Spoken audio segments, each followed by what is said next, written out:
20,000 కానీ మీ మాకు 80,000 కానీ పర్వాలేదు, చాలా జాగ్రత్తగా చూసుకోండి అని చెప్పారు. అసలు ఆ రోజు సోమవారం తీసుకెళ్ళొచ్చిన రాత్రి బాగానే ఉంది, మంగళవారం కూడా బాగానే ఉంది. మంగళవారం సాయంత్రానికి మరలా విపరీతంగా వచ్చేసింది జ్వరం. ఆయన ఏం చెప్పాడంటే, అమ్మాయి డెంగ్యూ లక్షణాల్లో ముక్కులో నుంచి టాయిలెట్లో నుంచి బ్లడ్ వస్తుంది, ఒళ్ళంతా నల్లటి మచ్చలు వస్తాయి, ఎర్రటి మచ్చల కింద, ఇదేం కంగారు పడవుతుంది. కానీ టాబ్లెట్ వేసిన ఏదేసినా మంగళవారం 1 గంటకి అసలు జ్వరం తగ్గదు.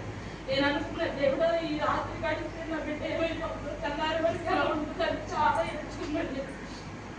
వాక్యం చదువుతూనే ఉన్న, స్థుతులు చెప్తానే ఉన్నా, అయినా సరే తెల్లారి వరకు తడిబొట్టు పడుతున్నా సరే అది కొంచెం కూడా జ్వరం అనేది తగ్గ చాలా ప్రార్థన చేశాను.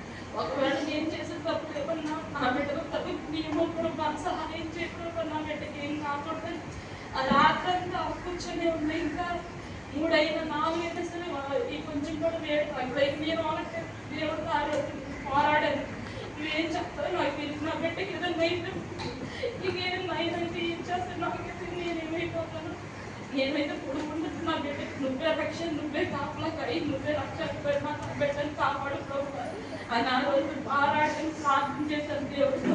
దేవుడు నాకు సహాయం చేశాడు. బుధవారం పొద్దున్నే తీసుకెళ్తే బ్లడ్ టెస్ట్ చేసాం, మా ప్లేట్లెట్స్ పెరగడం స్టార్ట్ అయ్యి ఒకసారి పెరగడం మొదలు పెట్టాను. ఇంకా ఆగు బాగానే ఉంది, 5వ రోజు మళ్ళీ తీసుకురామన్నారు. నేను తీసుకెళ్ళాను, అంతా బాగానే ఉందని చెప్పారు. దేవుడు నా చేతిలో గొప్ప, నా బిడ్డ విషయంలో గొప్ప మేలు చేశాడు. మీరందరూ నాకు ఒక్కొక్కరు వచ్చి ప్రార్థన చేయండి.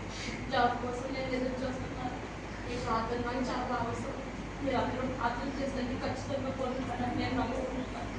నా కుటుంబంలో సన్నిధిలో నిలబడాలని ఆశపడుతున్నాను. మీరందరూ నా కోసం ప్రార్థన చేయండి. సాక్షాత్ దేవుడు దీవించండి.